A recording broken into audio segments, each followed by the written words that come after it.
Bonjour à tous pour cette nouvelle session de questions-réponses. Ce sont des questions qu'on me pose par rapport aux vidéos que je poste sur ma chaîne YouTube, mais pas seulement. Si vous voulez vous-même poser des questions, vous pouvez m'écrire sur mon site internet guillaume-quesac.com. Il y a des formulaires que vous pouvez remplir pour me contacter, donc vous pouvez m'envoyer vos questions là. Et puis n'oubliez pas, donc j'ai une page Facebook aussi, et puis les stages et les formations qui sont donnés en Europe, les voyages initiatiques, le livre. Vous pouvez vous renseigner sur toutes mes activités sur guillaumequezac.com. On commence tout de suite avec une question de Brigitte. Alors je les ai mises par ordre d'arrivée. Donc si aujourd'hui je ne réponds pas à la question que vous m'avez envoyée, c'est qu'elle est plus loin. Alors, question de Brigitte, vous ne parlez jamais de l'amour inconditionnel. Pourtant, Dieu nous aime inconditionnellement, et il suffit de s'ouvrir à son amour et de le laisser faire pour être guéri de toutes nos souffrances. Il n'est pas besoin d'autre chose, c'est gratuit et toujours disponible. Oui, je les mets par ordre d'arrivée, pas par ordre de difficulté, c'est un sujet assez vaste, hein. Et comment dire? Alors, bien sûr, on peut dire ça, Brigitte, c'est une façon de parler. Par exemple, je me réveille le matin et puis je suis en vie. J'ai un corps, j'ai un espace, j'ai un temps, j'ai de la nourriture, tout ça, c'est de l'amour qu'on me donne comme une possibilité, une matière d'expérience et je peux en faire quelque chose. Donc on peut dire de ce point de vue-là que cette idée d'amour inconditionnel pourrait nous aider à déplacer notre conscience quand on est concentré sur un problème, une souffrance. On peut déplacer notre conscience au lieu que ce soit sur le problème et de voir tout ce qu'on a et tout ce qui fonctionne et tout ce qui nous vient en permanence de l'univers et qui nous nourrit, qui nous donne la vie. Donc de ce point de vue-là, je suis absolument d'accord, oui. Pourquoi je n'en parle pas plus souvent, je ne sais pas. Parce que je trouve peut-être d'un point de vue que ces mots amour, inconditionnel, peuvent être un outil, hein, comme je dis, pour sortir de notre boîte, de notre sac qui nous étouffe, mais ça peut être aussi une surface neutre sur laquelle on projette énormément de choses, de fantasmes, d'espoir, d'imagination, de croyances. Et je trouve que c'est souvent le cas. Euh, et cette histoire d'inconditionnel, souvent, elle est dite d'une façon, euh, tu vois, c'est pas grave comme tu es, c'est pas grave, ne te dis pas que tu dois être autrement que ce que tu dois être pour recevoir de l'amour, pour recevoir la vie. Donc je comprends cette idée, hein, mais je ne suis pas certain que Dieu aime inconditionnellement. C'est-à-dire que, par exemple, ma condition, c'est d'être un humain, c'est d'être un homme, c'est d'être dans ce corps, c'est d'être né à cette époque. Tout ça, ce sont des conditions que Dieu m'a données, et il m'aime conditionnellement à l'expérience de la vie que je fais aujourd'hui. Donc je pourrais tout à fait dire, Brigitte, Dieu aime conditionnellement. Et donc, conditionnellement, je ne peux pas, par exemple, me nourrir euh, de certains aliments qui sont très bons pour certaines créatures. Par exemple, les plantes se nourrissent de terreaux, de minéraux, de fumier. Et je ne pourrais pas manger de la terre et vivre, probablement, j'ai jamais essayé. Donc ça veut dire que Dieu m'aime à travers la nourriture que je reçois, conditionnellement à mes besoins. Et je pense, ce sujet est vraiment développé dans l'école des anges, hein, toute la formation en 22 cours sur la mystique essénienne, que il faut au contraire, dans un premier temps, on peut parler de l'amour inconditionnel pour essayer de sortir de carcan. Mais il faut ensuite étudier la vie, et la vie est énormément structurée, organisée, et on ne peut pas éternellement rester sur cette notion d'amour inconditionnel, parce qu'elle pourrait nous faire entrer dans un autre extrême, qui est une absence de structure et de connaissance de la géométrie et de l'organisation de la vie, donc un manque de science, de connaissance, de savoir, de sagesse. Donc je suis assez prudent avec cette notion d'amour inconditionnel, parce que je trouve qu'elle est galvaudée dans le nouvel âge, mais elle est absolument vraie et elle est légitime. Donc on se rejoint là-dessus, Brigitte, mais c'est nuancé. Donc pourquoi j'en parle pas jamais? Parce que je pense qu'il y en a beaucoup qui en parlent déjà, et il me semble que ma spécialité et ma sensibilité c'est plus le développement des connaissances, c'est ce que dans l'enseignement essénien, qui est extrêmement vaste, l'enseignement essénien n'est pas exclusivement ce que je vous partage avec vous, c'est colossal, c'est propre à chaque individu, c'est une masse phénoménale. Moi, par ma sensibilité, je partage des choses qui me touchent particulièrement, qui sont plus de l'ordre de la connaissance et du savoir. Question de Lucille. Alors, sur la conférence couple, âme sœur ou lien karmique, je me souviens plus du titre, hein, la conférence qui est sur la chaîne YouTube. Alors Lucille, est-ce que tu penses que l'impact est moins grand lorsqu'un couple divorce et que les enfants sont adultes? Alors j'imagine que j'ai parlé du divorce dans la conférence, je l'ai donné il y a longtemps, je m'en souviens plus vraiment, mais je pense, ben c'est certain, hein, c'est que tu vois, en réalité, une maman et un papa sont des ambassadeurs, des représentants de la grande mère universelle, de Dieu dans son aspect maternel, et du Père de Dieu dans son aspect paternel.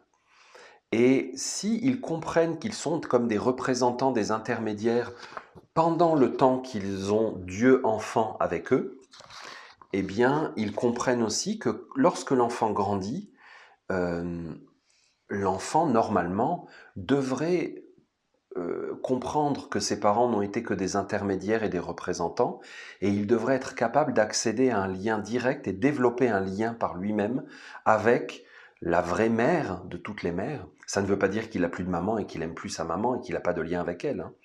Mais tout ce qu'il projetait sur sa mère physique lorsqu'il était enfant, il devrait être capable de retisser le même lien avec la terre, avec Dieu dans son aspect maternel. Hein, la question de Brigitte juste avant parlait de l'amour inconditionnel, c'est-à-dire tout ce que Dieu nous donne en permanence pour vivre.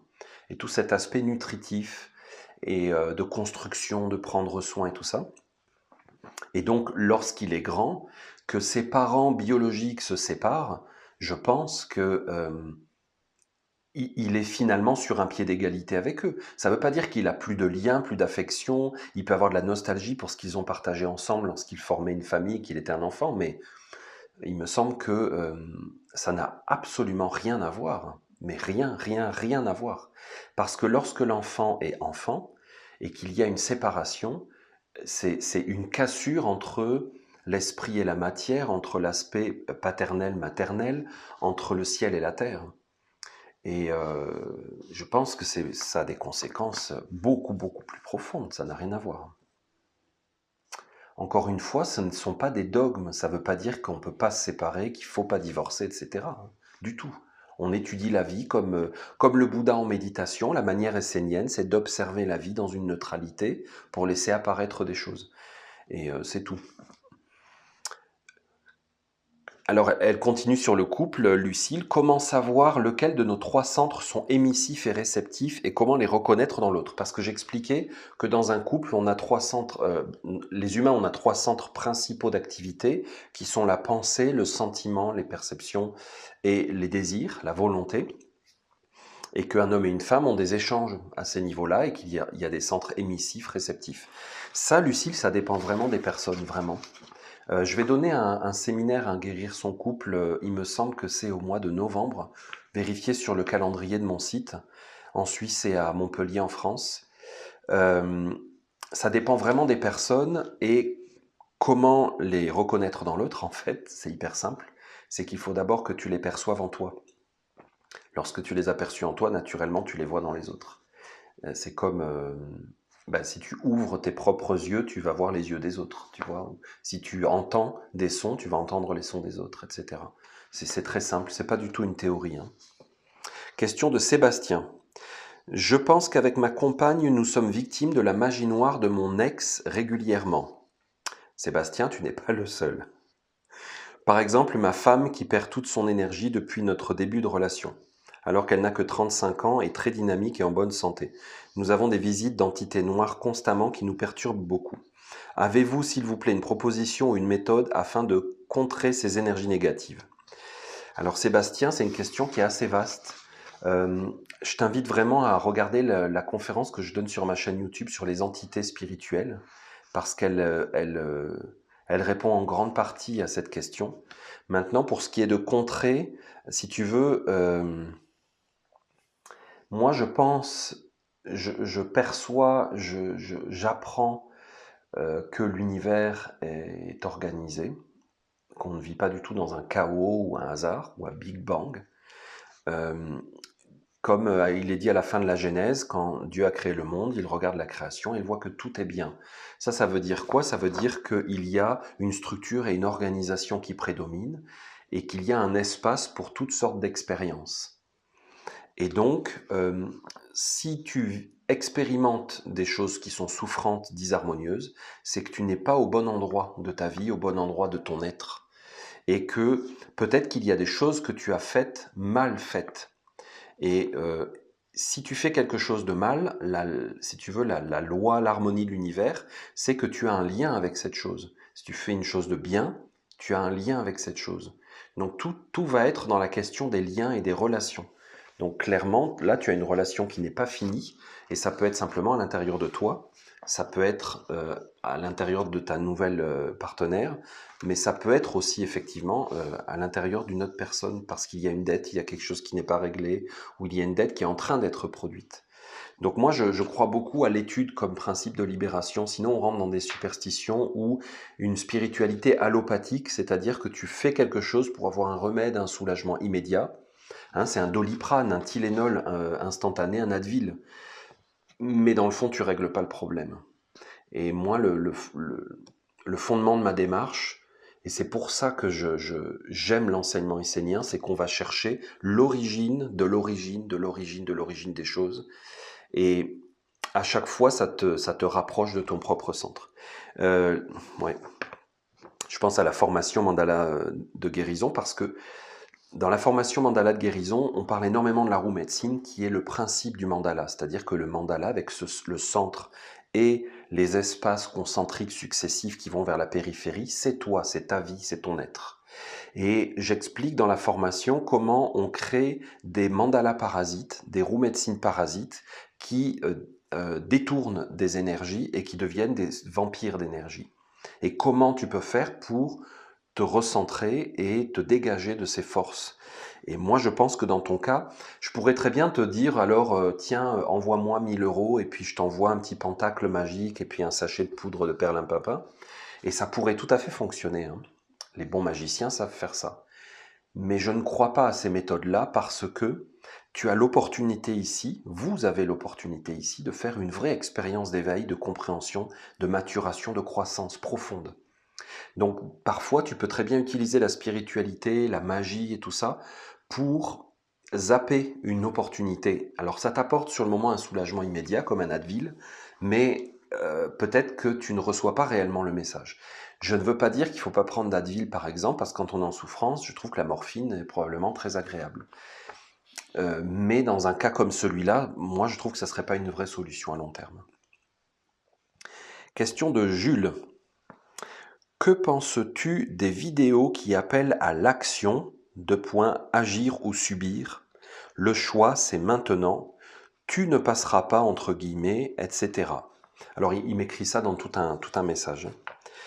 Eh bien, je comprends ces vidéos et je trouve que c'est légitime quand on voit des absurdités, des abominations qui sont commises, on a envie de réagir. Et tu vois, Jules, j'ai déjà parlé plusieurs fois dans des conférences de mon grand-père Pierre, qui, quand il y a eu le STO, le service de travail obligatoire instauré par les Allemands à la Deuxième Guerre mondiale, il était jeune, il devait travailler de force pour les Allemands. Lui, il a préféré prendre le maquis, comme beaucoup de jeunes. Donc, il est rentré dans une forme de résistance. Alors, c'est quand même pas non plus un héros qui a sacrifié sa vie dès le départ pour lutter contre le nazisme. C'est à partir du moment où c'est venu le toucher lui directement. Mais quand même, il a eu une valeur d'intégrité et une force de jeunesse de dire non, je préfère risquer ma peau que de bosser pour les Boches. Et je trouve que c'est génial. Et on lui doit, si tu veux. On a une grande reconnaissance pour des êtres qui ont voulu rester intègres et qui ont refusé de devenir des esclaves. Et ça, c'est des sujets qui me touchent beaucoup parce que finalement, c'est éternel comme sujet, si tu veux. C'est toujours où est la limite quand on te demande de renoncer à toi-même, à qui tu es, à tes valeurs fondamentales? Tu vois, c'est où la limite? Où est-ce que tu es capable de faire des compromis et où est-ce qu'il n'y en a plus de compromis? Et donc je trouve ça génial qu'il y ait des êtres qui fassent passer des messages, qui sensibilisent, qui essayent d'éveiller les humains, nous, en nous disant mais c'est pas comme on nous dit, il y a telle information, ne croyez pas ce qu'on vous dit et tout ça. Par contre, vu que tu me poses la question, hein, tu rentres dans ma sensibilité, mon univers d'essénien, euh, je me réfère à l'Ecclésiaste dans la Bible qui dit on t'apprend une nouvelle, mais en fait non, c'est pas une nouvelle, il n'y a rien de nouveau sous le soleil. Tout est déjà là, tout a déjà été fait. Tu vois, c'est un côté très important. On a deux yeux. Tu as un œil qui est du soleil levant, un œil qui est du soleil couchant. L'œil du soleil couchant va prononcer les paroles de l'Ecclésiaste et il va dire on a déjà tout vu. Tu vois, tu es comme serein parce qu'il n'y a aucune excitation à avoir. L'œil du soleil levant est toujours enthousiaste et émerveillé, pas forcément devant tout, il est devant le soleil levant, hein, pas forcément devant tout ce qu'il découvre. Et il y a à l'intérieur de l'homme une soif, comme dans le, je pense que c'est Sisyphe, ou je ne sais plus dans quel mythe grec, hein, il y a un grec qui est condamné à la soif perpétuelle, hein. Et je pense que ça décrit une partie de nous qui est toujours en demande, qui n'en a jamais assez, qui veut toujours quelque chose de nouveau et qui se lasse de ce qu'elle a pour vouloir toujours quelque chose d'autre. Et il y a même en spiritualité cette nature humaine. Et du coup, ça peut nous rendre toujours à l'affût des nouvelles choses, des nouvelles tendances, de la nouvelle idée, de la nouvelle information, sans que réellement on aille au bout de ce qu'on a trouvé intéressant au départ. Et ça, je pense que c'est une erreur dans notre attitude générale avec la vie, parce que euh, la matière de travail qui nous a été donnée au commencement des temps, c'est nous-mêmes et notre environnement immédiat dans nos perceptions immédiates. Donc, des êtres qui nous disent « Ah, regardez, il y a aussi telle chose, on ne vous a pas dit ça, voilà la vérité sur tel sujet », ils font un super travail, mais ils ne se situent pas réellement dans des attitudes et dans des énergies et dans des façons de faire qui m'intéressent ou qui ont un rapport avec ce que les Esséniens transmettent. Ce sont des étapes d'éveil qui sont... On peut peut-être passer par là, mais on peut s'éveiller d'autres manières aussi, hein. Euh, et puis tu sais, je trouve quand tu étudies, quand tu approfondis cette sagesse, tu te rends compte que, comme je disais tout à l'heure, il y a c'est Pythagore ou Platon, je ne sais plus qui disait Dieu géométrise en permanence. C'est-à-dire que l'univers est construit selon des lois, une géométrie, une harmonie, des principes qui sont éternels, qui ne changent pas. Et si tu n'es pas relié avec cette forme d'éternité, une partie de toi-même qui est dans une éternité, une permanence, tu es condamné à rester à la périphérie de ton être, hein, comme dans la roue médecine, on est à l'extérieur, et donc à être en interaction avec des mondes qui sont en permanence stimulants, changeants et qui ont besoin de toi pour vivre. Donc il y a, de ce point de vue-là, un aspect tout à fait inutile dans tous ces appels à l'action, parce que ce sont des stimulations extérieures. Donc je ne dis pas qu'il faut rien faire. Tu comprends? Moi, si j'avais été mon grand-père Pierre je reçois ma convocation du STO. euh, Est-ce que j'aurais pris le maquis au risque de mourir, hein, il a risqué sa vie plusieurs fois. Est-ce que j'aurais obéi en me disant mais c'est pas grave, je fais le dos rond, ça va passer, hein, le proverbe chinois dit le vent fait plier le bambou mais il ne casse pas. Tu vois, c'est pas évident. Je dis pas que moi je saurais quoi faire, mais aujourd'hui je préfère transmettre un enseignement profond qui peut nous permettre pour toujours de ne pas être en stimulation extérieure, mais d'avoir une stimulation intérieure, parce que à long terme, c'est plus valable. Tu vois, aujourd'hui, on a vu des situations extrêmes dans l'humanité se mettre en place qui pourraient nous faire réagir. Mais je trouve qu'il y en a plein. Je veux dire, c'est pas juste aujourd'hui. On dirait qu'à chaque fois, il faut qu'il y ait un événement tragique, dramatique, extrême pour nous faire vibrer, réagir, avoir un sursaut. Je trouve que rien que tu étudies l'histoire de l'humanité, des sursauts, on en a vécu dans nos vies. Donc, est-ce qu'il faut à chaque fois que des choses négatives et de la souffrance apparaissent pour qu'on réagisse? Tu comprends? À quel moment ça s'arrête? Moi, je pense que ça s'arrête quand on se rapproche de son centre divin et qu'on agit et que l'appel à l'action, il vient de l'intérieur, il vient du divin à l'intérieur de toi.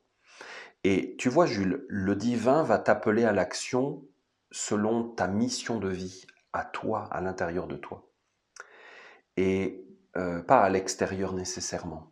Parce que tu vois, comme je l'ai déjà dit dans une vidéo, mon grand-père, oui, il a été résistant, il a pris le maquis, mais finalement, il a participé à bâtir quel monde? À la libération, il a été comme tout le monde. Il était soulagé, il a vécu presque les 30 glorieuses, donc il a participé à toute la construction. Pompidou, Giscard, tu comprends toute cette succession, il a voulu, il a vécu, il était enthousiaste, il y a cru, il a bâti la France d'après-guerre. Mais ça a donné quoi? Il n'a jamais accédé à une sagesse intérieure qui lui a donné un grand recul profond sur la vie. Il a eu ce sursaut d'indépendance, d'autonomie, mais finalement, ça n'est pas allé très loin comme initiative. D'accord? Et je pense aussi que quand tu étudies les lois de la vie, tu comprends que à partir du moment où tu mets en route un mécanisme, il doit s'accomplir et aboutir. Et on dirait que les humains veulent le beurre et l'argent du beurre, et la crémière. Ils veulent pouvoir vivre comme ils veulent, faire les expériences libres qu'ils désirent, euh, provoquer les événements, se comporter d'une certaine manière avec la Terre et tous les règnes qui habitent la Terre. Et quand la conséquence vient, ils veulent que ça s'écarte. Jésus qui prie dans le jardin de Gethsémani, Père, si cette coupe peut passer, tu comprends? Est-ce que je pourrais ne pas avoir la conséquence de tout ce qui a été mis en place dans ce monde-là? Donc en fait, je trouve ça d'une certaine façon très candide et naïf, plutôt naïf, de dire il faut le choix c'est maintenant. Tu comprends? Euh, le choix, mais c'était au début. Tu comprends? C'est à un moment donné, tu n'as plus le choix. Donc je le comprends et je trouve que c'est utile et intéressant, mais je trouve que c'est très relatif et d'une certaine manière, c'est extrêmement incomplet, ça ne va pas aller très loin. Une question qui nous vient du Japon. Je comprends qu'à la période où a vécu Jésus-Christ, la communauté essénienne devait sûrement cacher son enseignement en utilisant des métaphores. Mais aujourd'hui, pourquoi continuer à utiliser des paraboles? Donc mon cher ami japonais,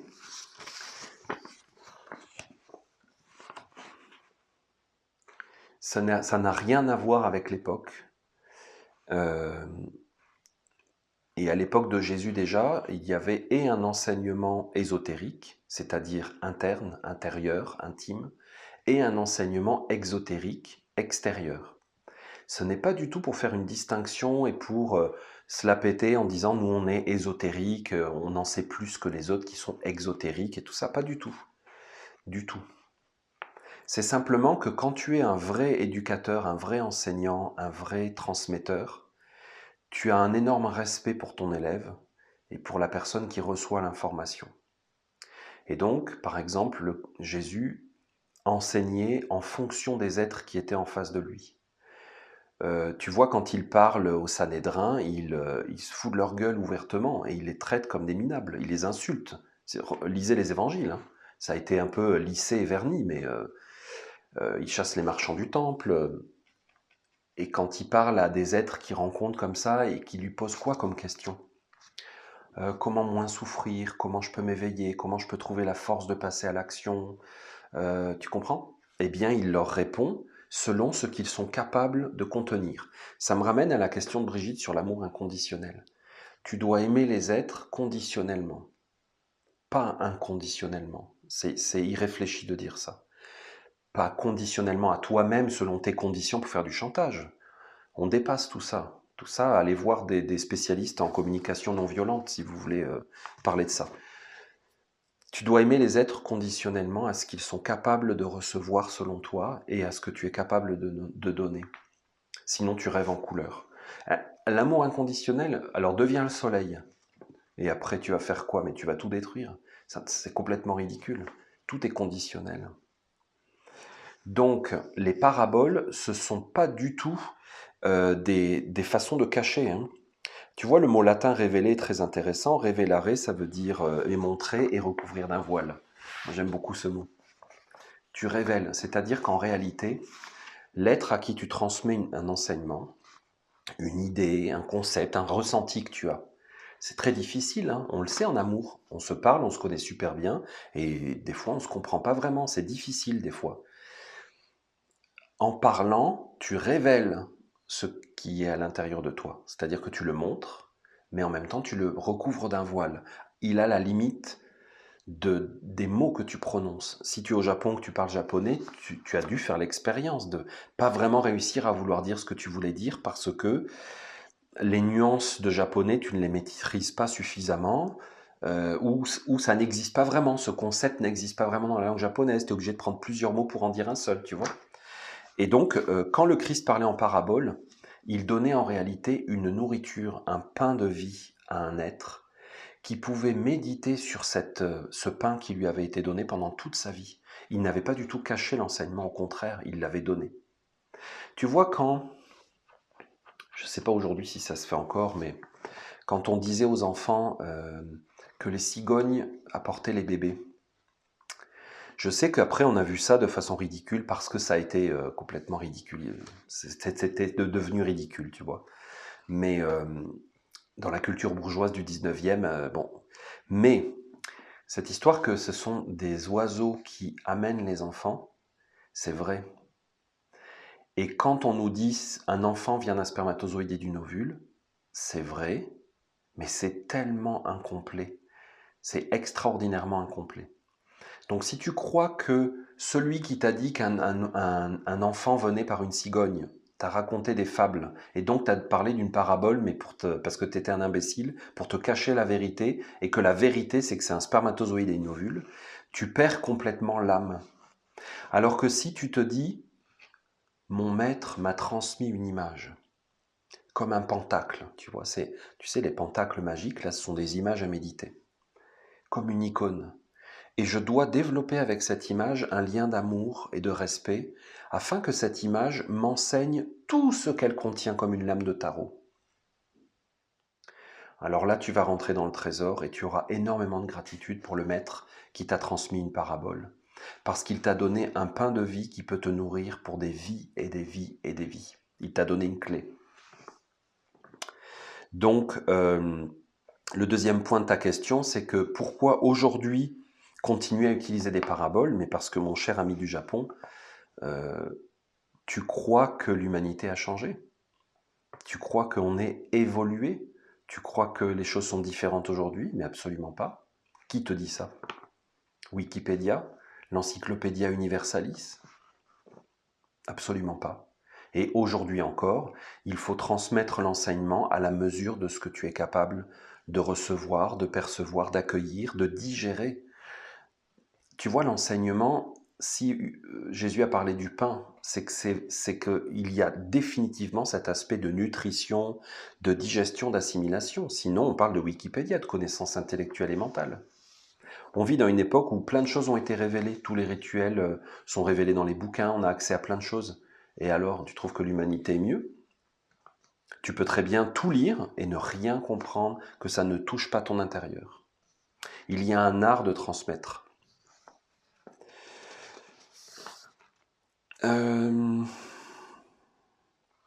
Question de Naïma. Je m'interroge sur les anges et les archanges selon les représentations que l'on en a en tant qu'entité protectrice et bienveillante. J'ai appris que ces entités se nourrissaient des humains à travers leurs énergies de prière et qu'elles seraient une autre version des archontes, entités parasites, qui manipulent et drainent l'énergie des humains à travers leur mental et leur émotionnel. Ces deux types d'entités participeraient à maintenir constamment l'humain dans la dualité de ce monde, l'empêchant ainsi d'accéder à son esprit. Qu'en est-il exactement? C'est une question très complexe, hein, tout le savoir des anges et des archanges. Bon, qu'est-ce que je pourrais te dire là-dessus? C'est que je pense que ce dont tu parles ici, ou l'information qu'on t'a transmise, vient d'une personne qui a réalisé qu'elle avait des croyances sur ce qu'étaient les anges et les archanges. Et que effectivement, beaucoup de croyances à ce sujet ne sont en fait qu'une description d'une dualité. Tu vois, il y a des entités négatives, des entités bienveillantes comme les anges, et qu'en réalité, en tombant dans cet extrême ou dans cette croyance très très figée, tu vois qu'il y a le bien et le mal, euh, ça peut t'empêcher d'accéder à la vision unitaire. Je pense que ça vient de là, cette information. Mais en réalité, les anges ne sont pas des entités bienveillantes et qu'il y a des démons. Si tu veux, ça c'est une première façon de le décrire, comme une image, hein, comme on a dit dans la question du Japon.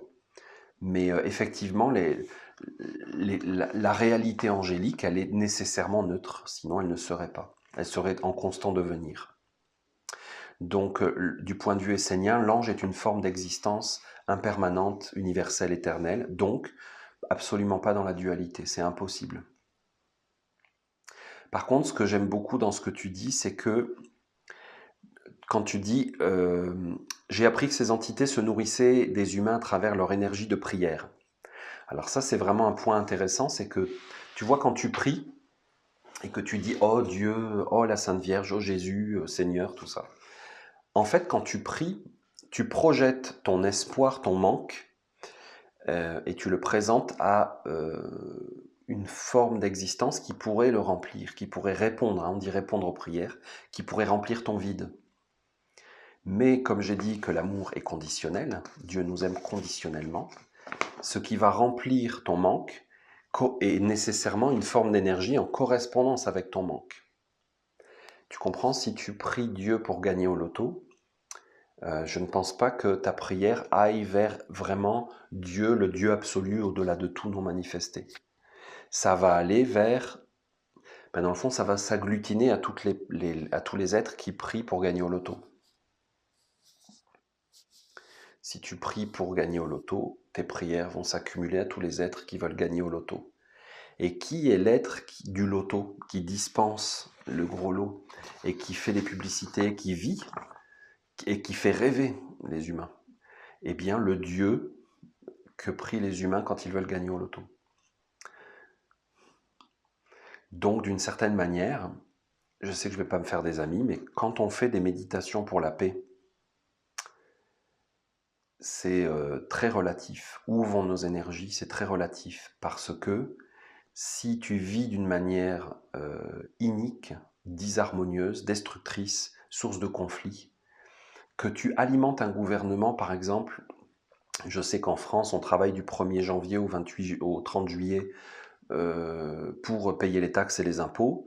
Donc la libération fiscale, elle survient à ce moment-là. Ça veut dire que tu commences à gagner de l'argent un peu pour toi. Ça veut dire que tout ce temps-là, tu as nourri un système qui est destructeur, qui est inique et tout ça. Si ta vie est comme ça, mais que toi, à l'intérieur de toi, tu dis paix dans le monde, si tu veux, ton énergie d'espoir va aller vers ça, mais tes actes physiques dans ton corps sont complètement autres, de par le fait même de ton mode de vie. Et ça, c'est pas forcément évident. Où va aller ton énergie quand tu fais des méditations pour la paix? Parce que si tu veux méditer pour la paix, il faut agir pour la paix aussi. En tout cas, c'est un autre sujet, on pourrait... Question de Samantha. Ma question concerne la parole du Christ quand il a dit « Je ne suis pas venu apporter la paix, mais l'épée, car je suis venu mettre la division entre l'homme et son père, entre la fille et sa mère, entre la belle-fille et sa belle-mère, et l'homme aura pour ennemis les gens de sa maison. » Donc Samantha, c'est une parole qui est effectivement assez déroutante et souvent c'est pas évident à commenter parce qu'on a construit l'image d'un Jésus tellement gentil pour tout le monde, mielleux, doucereux. Moi, je pense qu'il parlait de la matrice, si tu veux, dans le sens que quand un être s'éveille, parce que qu'est-ce qu'amenait Jésus? Il voulait amener l'éveil, la prise de conscience profonde.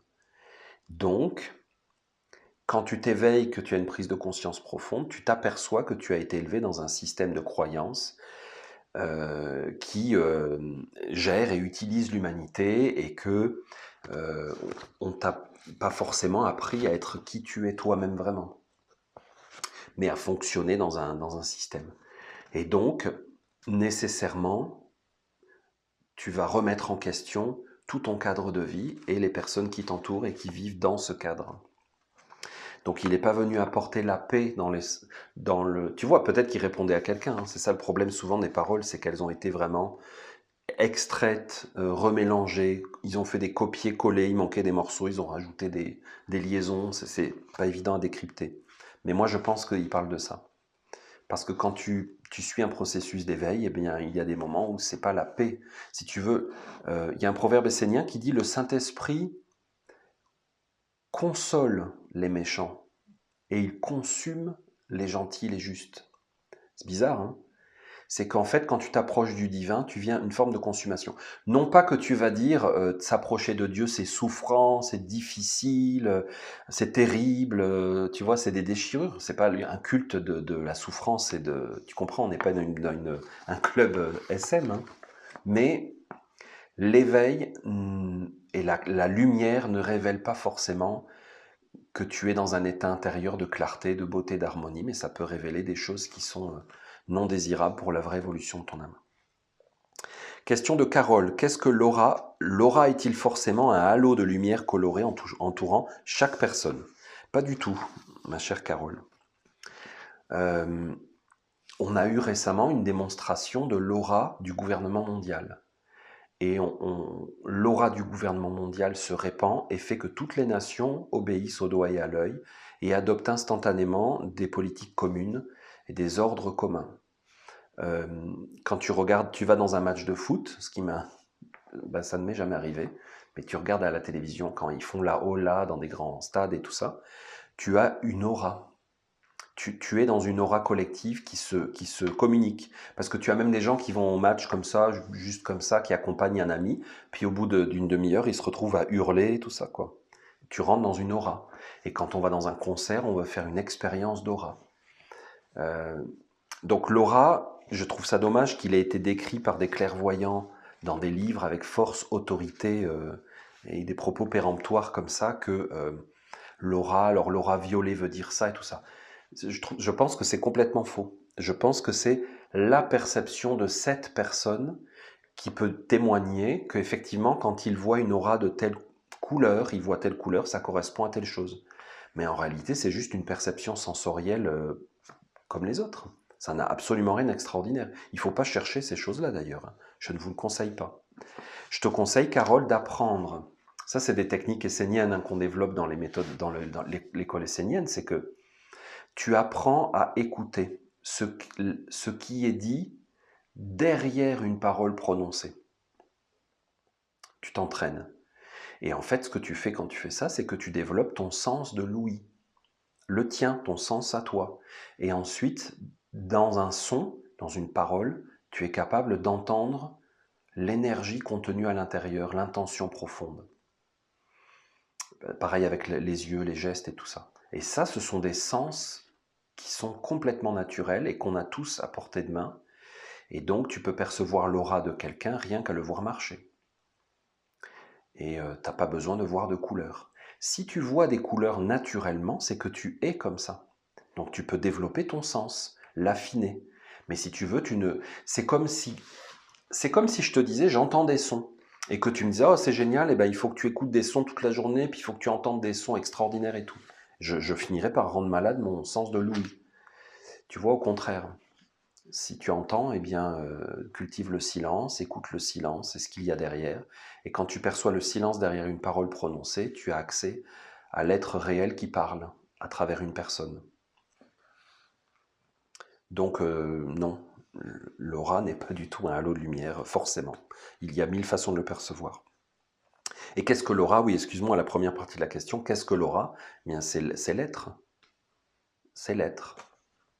C'est qui il est, qu'est-ce qu'il habite, sa vie intérieure, ses motivations, ses pensées.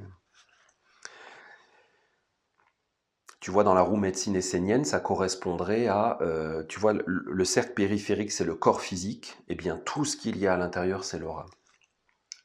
C'est vaste. Alors, question de Esteban, le fils du soleil. Je serais curieux de savoir ce que tu penses du film La révélation des pyramides. Son message global, of course. Esteban est bilingue. En tant que porteuse d'un savoir crucial pour l'humanité en cette fin de cycle, à l'approche d'une purification globale de la Terre par le feu. Ouh. C'est un sujet assez dense, outrageusement peu abordé au vu de son importance, souvent même défiguré, même par des gourous, entre guillemets, et qui mériterait une réponse étayée, car je crois franchement qu'il y a matière.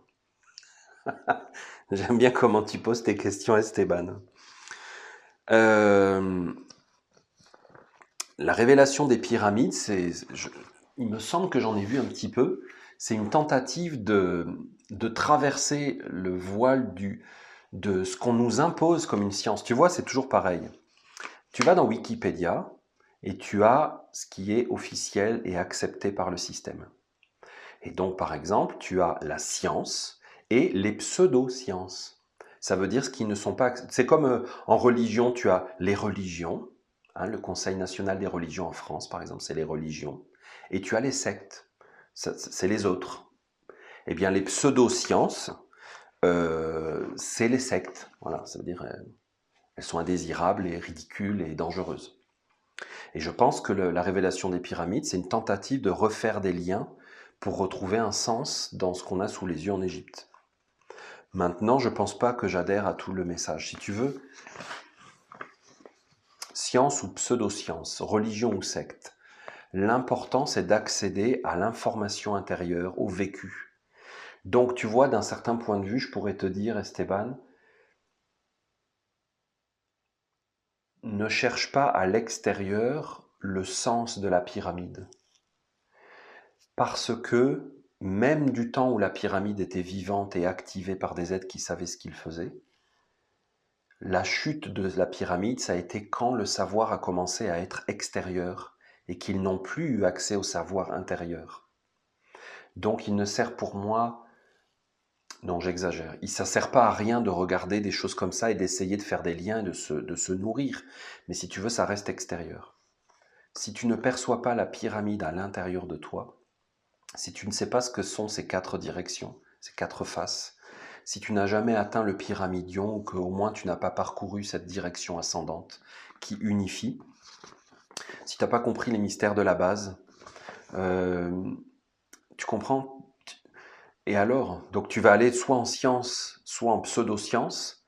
Du point de vue essénien, l'un et l'autre n'ont pas réellement d'intérêt. Donc c'est comme si on parle de religion, de secte, ou de...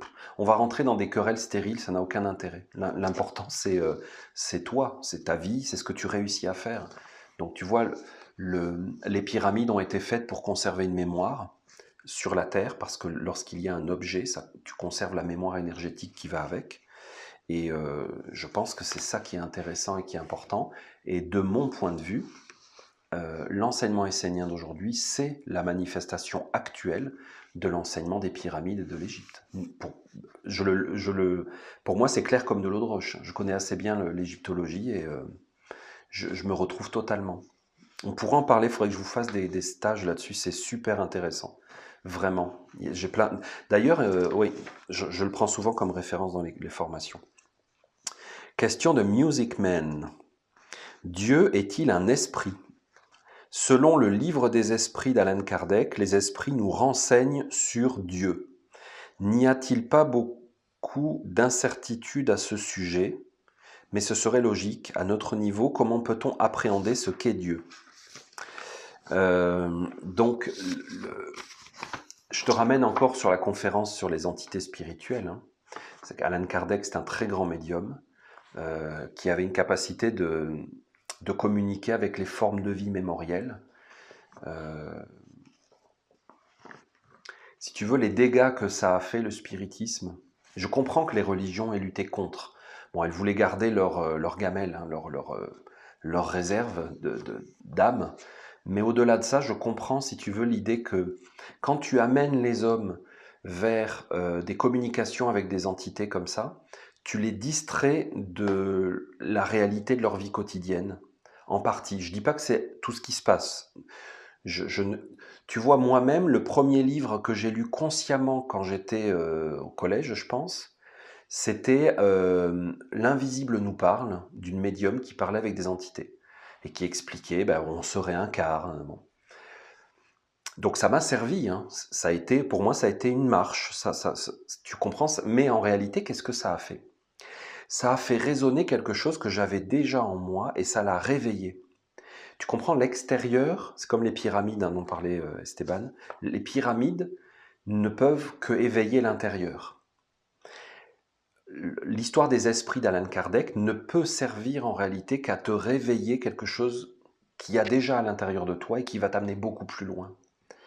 Donc, il y a un côté inutile pour moi à entretenir toujours cet intérêt, cette relation pour des entités invisibles, parce que ce n'est absolument pas...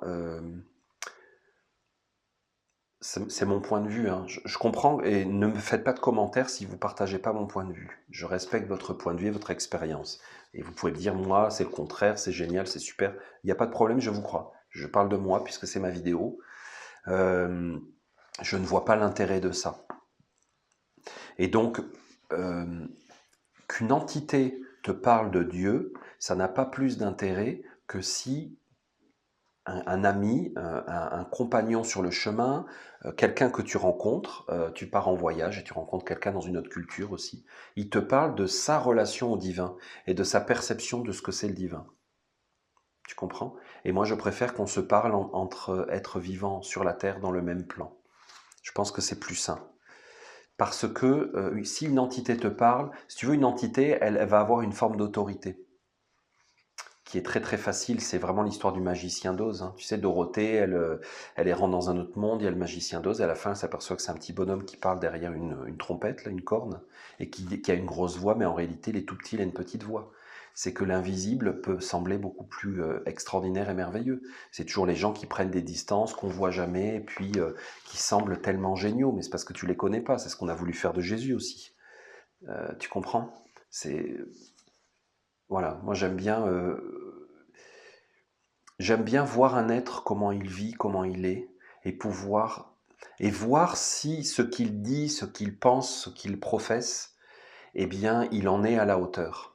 Ça ne veut pas dire qu'il doit être parfait, ça ne veut pas dire qu'il incarne tout ce qu'il croit, mais quand même, il faut qu'il y ait une cohérence. Et je trouve que c'est le grand avantage de l'expérience d'être dans ce plan terrestre incarné avec ce corps, c'est de pouvoir vérifier, valider une cohérence. Je trouve que c'est super important. Donc, une entité te parle de ce qu'est Dieu. Moi, je vais te dire les expériences les plus vraies que j'ai faites du divin. Eh bien, c'est en mangeant, c'est en respirant, c'est en me reposant, c'est en me réveillant. C'est l'amour conditionnel que Dieu me donne, qui est plus grand que tout. Et c'est dans ma perception directe et individuelle de lui que je touche le plus le réel, je pense, que dans une philosophie de principe que Dieu est nécessairement inconditionnel et tout ça. Je ne sais pas si ça te répond beaucoup, Musicman, mais c'est ce... Voilà. Alors, question de Martine. Un sujet qui m'interpelle, le jugement des autres. On dirait un titre de film, le jugement des autres. Nous ne sommes personne pour juger notre voisin qui ne réagit pas comme nous, qui nous embarrasse par de l'agressivité ou d'autres embarras. Martine a des problèmes de voisinage. Ne pas juger parce que l'humain est, ses actes sont de lui, mais pas lui. Mais dans le quotidien, si on est gêné, on peut aussi utiliser une palette de mots qui dépasse nos ressentis, notre éducation. Ça veut dire, Martine, que tu t'es mis à insulter ton voisin. Notre éducation est contestée. C'était très mal poli alors, hein. Comment s'améliorer? Comment garder des distances sans s'isoler? Oh la vache. Alors ça, c'est une bonne question.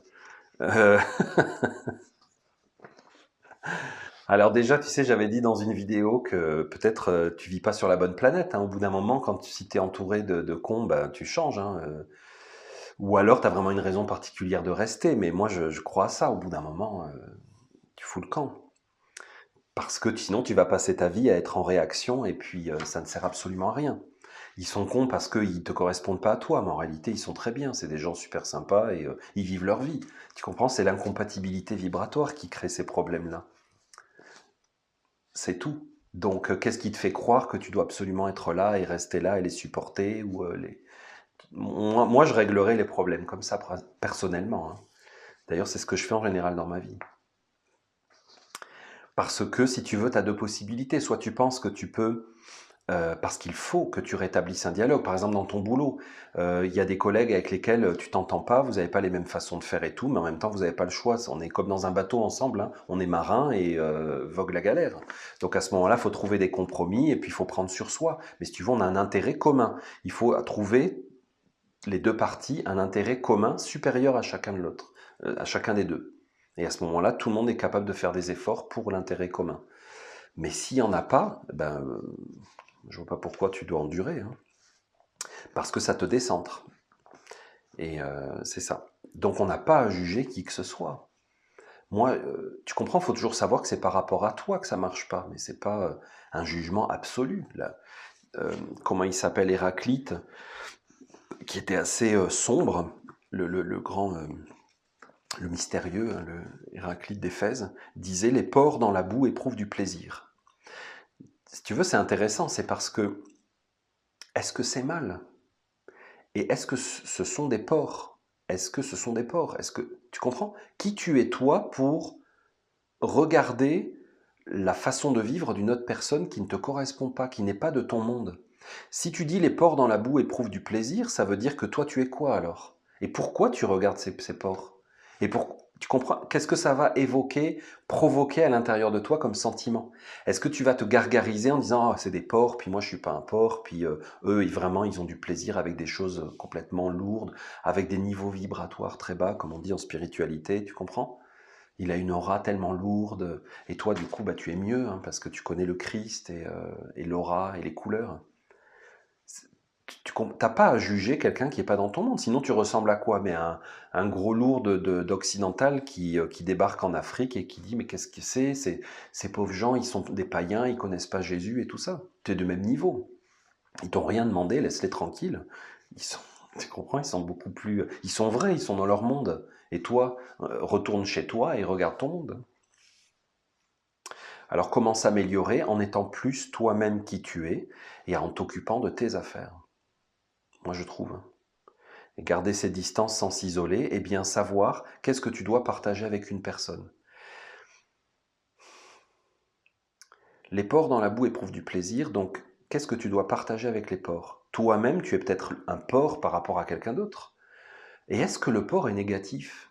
Tu comprends? Est-ce que c'est un jugement négatif et orgueilleux de dire les porcs dans la boue éprouvent du plaisir?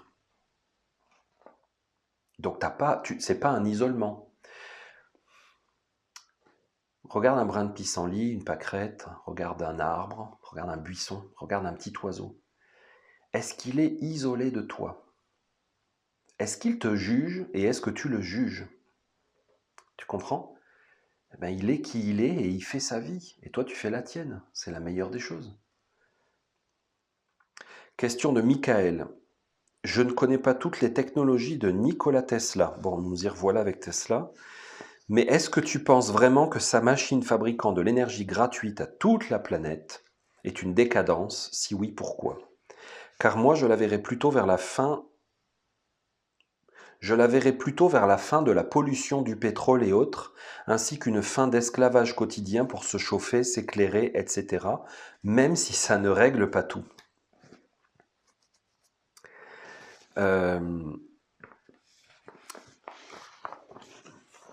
Tu sais, quand l'énergie atomique est apparue, tu peux retrouver ça sur YouTube, je pense. Il y a un site que j'aime beaucoup, c'est l'INA, l'Institut National d'Audiovisuel, je pense, en France. Et ils ont plein de vieilles vidéos, de vieux documents de la télé, de la radio et tout ça. Et c'est super intéressant de regarder comment on voyait le monde il y a 30 ans, 50 ans, 60 ans. Tu comprends comment on le voyait, comment on le percevait, quel était le regard collective générale, c'est super intéressant. Tu t'aperçois vraiment de l'évolution et donc tu peux remettre en question ton propre regard sur les choses en t'apercevant que c'est des croyances finalement, puisque aujourd'hui c'est différent. Et tu regardes, il y a des vidéos, je ne suis pas certain que ce soit dans l'INAM, en tout cas j'en ai vu sur YouTube, où on présente l'énergie nucléaire, c'est peut-être des vidéos américaines, je ne sais plus, comme un grand progrès, comme une source d'énergie libre et gratuite, pour tout le monde, quasiment gratuite, que ça va être extraordinaire, que notre confort de vie va augmenter, etc. Euh, la question c'est toujours, mais pourquoi faire? Tu veux de l'énergie libre? Alors, tu me dis, de l'énergie gratuite à toute la planète. Sérieusement, Michael, tu veux donner de l'énergie gratuite à tous les humains? Mais ils vont en faire quoi? T'as vu l'état intérieur des humains? Ils vont en faire quoi? Regarde dans la rue, regarde, ouvre les informations, regarde ce que font les humains. Regarde les hommes politiques, regarde les entreprises. Tu veux leur donner de l'énergie gratuite, libre, à volonté? Mais c'est la fin du monde. C'est la destruction totale de la planète. La destruction. Donc, Nikola Tesla a donné des moyens à des êtres indignes. C'est l'Arche d'Alliance. L'Arche d'Alliance que tu ne peux pas approcher si tu n'es pas pur. Est-ce que c'est pour dire vous n'êtes pas pur, vous êtes indigne? Mais non, pas du tout. Pas du tout. Mais écoute, si tu as des enfants, tu le sais, tu leur apprends pas à se servir d'un fusil. Je suis désolé, écoute, est-ce que, voilà, t'es un méchant papa? Bah oui, t'es un méchant papa, ok. Ok, je suis un méchant papa. Donc, pour moi, c'est une décadence. C'est-à-dire que, bon, c'est compliqué. Je ne peux pas expliquer ça ici, mais rapidement. Si Nikola Tesla a eu accès à cette possibilité, il y a deux possibilités, Michael. Soit c'est le hasard parce qu'on vit dans un Big Bang, soit il y a eu accès à cause de qui il était. Il avait des dons et des capacités particulières, une intelligence particulière. L'intelligence vient de tes vies antérieures et des expériences que tu as faites qui t'ont permis d'acquérir certaines capacités particulières. Elles sont données dans un certain cadre et pour certains buts. Par exemple, tu viens dans l'école essénienne aujourd'hui, Michael, on va t'apprendre à capter les grands courants de pensée à l'œuvre dans l'humanité par rapport aux solstices et aux équinoxes. Donc tu vas développer une capacité de te relier à des grands courants dans l'atmosphère pour avoir une énergie particulière. Tu me suis? Donc, si tu développes ça, c'est dans un cadre bien précis et pour une orientation bien précise. Dans une vie postérieure, suivante, dans 500 ans, dans 50 ans, tu te réincarnes et tu récupères cette capacité. Mais comme tu vis dans une époque où on cherche de l'énergie, c'est la course au charbon, au pétrole, à l'électricité, tu vis dans une espèce d'effervescence du diplôme, pas du diplôme, comment on appelle ça, du brevet d'invention. Tu vis dans une effervescence, tout le monde dépose ses brevets, c'est la course à l'industrialisation, aux technologies, tout émerge. Et en fait, tu es pris dans ce courant et toi aussi, tu utilises tes capacités, tu comprends? Mais selon l'époque, la mode, l'orientation de l'époque, ce qui est normal, c'est légitime, on est tous comme ça, tu comprends? On vit les choses en fonction de notre cadre. Je te parlais de l'INA avec les vieux documentaires sur la France à l'époque, c'est vraiment marrant de voir ça. Les préoccupations des gens, comment ils conçoivent la vie. Tu t'aperçois qu'on est vécu par notre époque, mais à 90%, c'est énorme. Donc Tesla n'est pas un saint, il est comme nous et il vit, mais si tu veux, il vit avec ce talent particulier qu'il a. Et le drame, et c'est pour ça que c'est une décadence, c'est que il y croit. Il croit à ce monde artificiel. Il croit que le progrès technologique peut aider l'humanité. Comme tu me dis, ainsi que la fin de l'esclavage quotidien pour se chauffer, s'éclairer, etc. Mais si tu vis les choses comme un esclavage, Michael, mais alors il va falloir sans arrêt te divertir par de la nouveauté. Si ton corps devient de l'esclavage, ta femme devient de l'esclavage, tes enfants deviennent de l'esclavage, tu les fous à l'école, tu t'en débarrasses. Tu comprends? Manger, c'est de l'esclavage, tu veux quoi? Tu appelles les tomates qu'on fait pousser dans des petits cubes avec des produits chimiques. Tu l'appelles par ton souhait. Oh, moi j'en ai ras-le-bol, j'ai pas envie de cultiver, j'ai pas envie de m'occuper des vaches. Tu appelles l'industrie laitière. Tu comprends? Par ton mode de vie, c'est pour ça que tout à l'heure je vous ai dit, il y a une incohérence totale entre des fois ce qu'on peut prier, ce qu'on peut souhaiter, et puis ce qu'on fait au quotidien. La vraie prière, c'est ta vie quotidienne. Ce que tu fais est une prière, ça appelle des énergies et des forces. Donc Tesla, dans une vie antérieure, a été initié, il a reçu, développé certaines capacités particulières qui étaient pour certains objectifs, et il les a exprimées, données à tout un monde qui s'en est emparé pour des objectifs qui n'ont rien à voir avec ce que c'était au départ. C'est une chute. C'est un petit peu comme on voudrait se servir de l'Arche d'Alliance pour vaincre nos ennemis et les assassiner et les asservir. On voit ça dans l'Ancien Testament. Tout n'est pas très clair. Hein. Et tu vois dans Indiana Jones, les nazis qui s'approchent de l'Arche d'Alliance parce qu'ils veulent le pouvoir absolu. Comme on disait pour la question du Japon, hein, c'est une parabole. Mais c'est totalement vrai. Tu te souviens ce personnage nazi qui veut tu sais, qui est fasciné par la lumière dans l'arche et puis qui veut prendre le pouvoir absolu et qui est entièrement détruit. Mais c'est ce qui se passe actuellement. Nos sociétés sont en train d'exploser en plein vol, littéralement exploser, éclater en mille morceaux. Le tissu social est détruit, totalement détruit. C'est ce que Rudolf Steiner avait prédit, qu'il avait vu venir gros comme une maison, déjà à l'époque à laquelle il vivait. Il appelait ça la guerre de tous contre tous. Il n'y a plus de cohésion, plus de lien. Dans tous les niveaux, dans toutes les directions, entre les mondes même, entre les hommes et les animaux. Bon, c'est pas très gai tout ça, mais écoute, voilà. J'ai eu un commentaire d'ailleurs comme ça qui disait oh là là, mais vos vidéos, ça, je sais plus comment c'était, ça donne le cafard, franchement. Où est l'amour, où est la joie, où est l'espérance Et c'est vrai, hein, ben, elle est réelle et elle est une grande partie de l'enseignement essénien. Hein.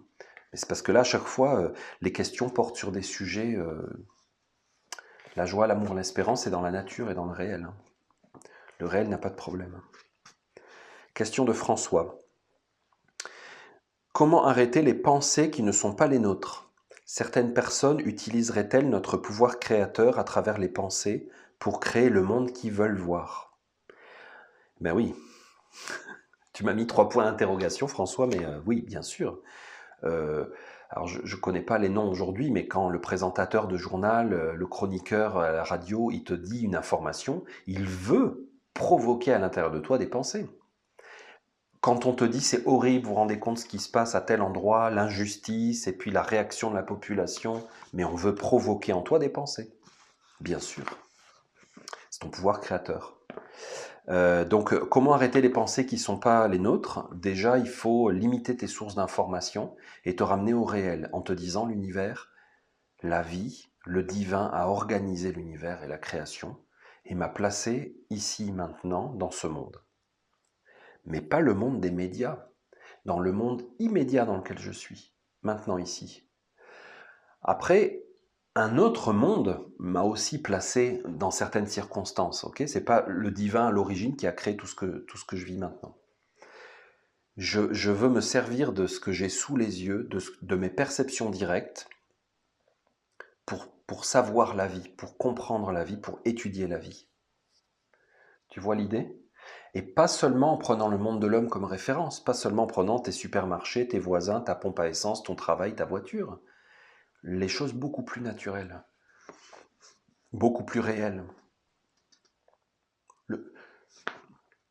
Tu te réveilles le matin dans ton corps, quel est le premier contact que tu établis avec lui? Quelle est la première relation? Quel est le premier échange avec ton corps? Avec la lumière qui rentre dans tes yeux. Tu comprends, c'est là que ça se joue. C'est là, hein. Il y a une parole comme ça dans les évangiles où on parle que Dieu vient comme un voleur, où c'est Jésus qui dit je viendrai comme un voleur. C'est-à-dire que ça vient comme subrepticement, par petites touches. Mais on vit dans un monde qui est tellement bruyant, violent, qui s'impose avec une puissance colossale, hein. Dans nos sens, dans nos perceptions, c'est extraordinairement agressif. Que du coup, les choses subtiles et beaucoup plus fines et réelles, on a l'impression que c'est rien, ou alors on les perçoit même pas du tout.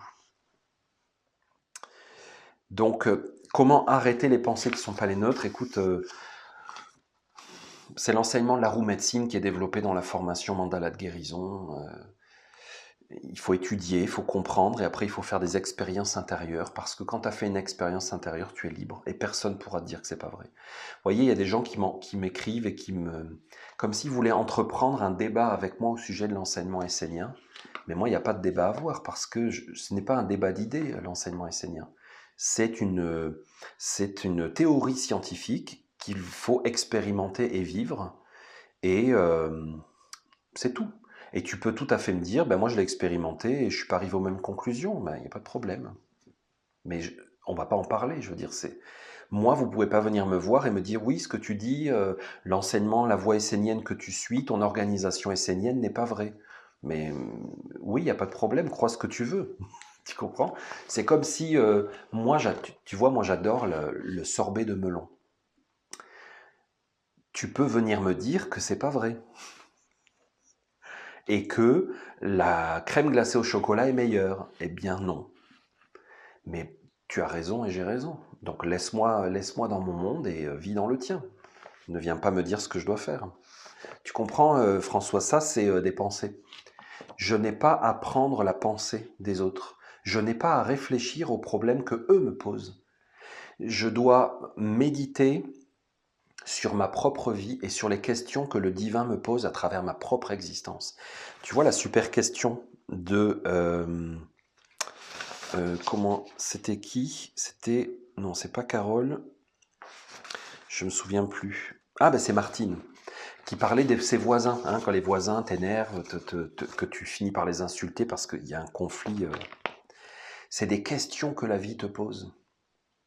Tu sais le fameux mythe d'Oedipe avec le sphinx qui te pose une question. Mais la vie te pose une question. Et elle te dit tout le temps. Alors il y a plein de petites questions, puis la grande question c'est qui es-tu? Tu vois? Donc si tu veux répondre aux questions que la vie te pose, mais qui vient finalement d'un monde artificiel, tu as des pensées qui ne sont pas les tiennes et qui effectivement ne sont là que pour générer une énergie qui va nourrir un monde. C'est ce dont j'ai voulu vous parler dans la matrice. Tu vas nourrir un monde qui ne t'appartient pas et qui ne fait que augmenter.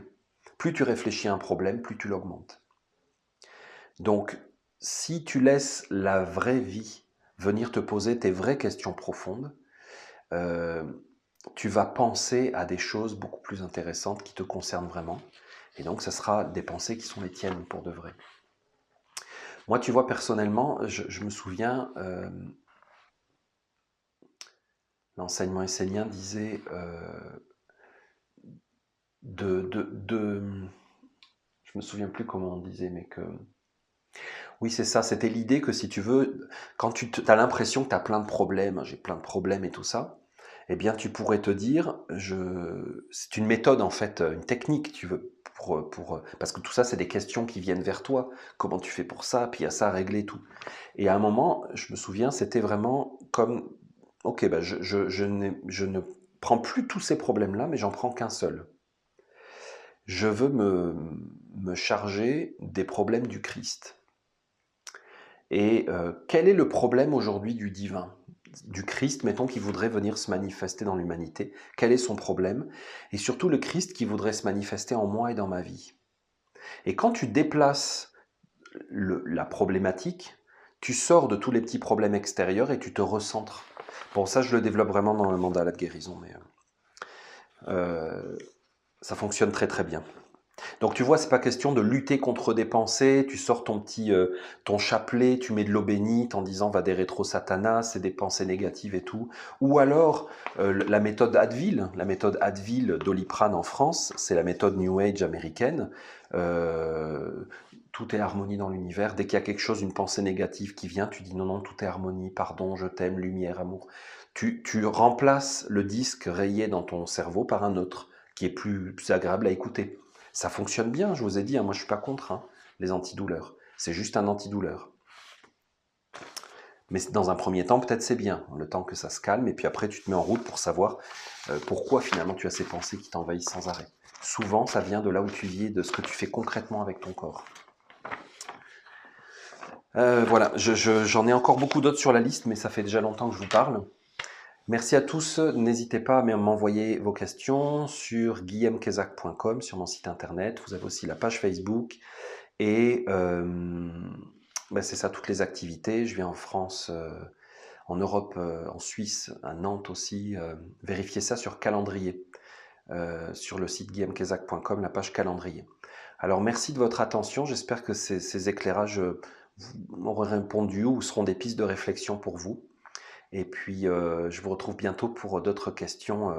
Il y en a des salées, hein. On va y aller. Alors, merci à tous de votre attention, de votre patience et de votre bienveillance. C'est très apprécié. À bientôt.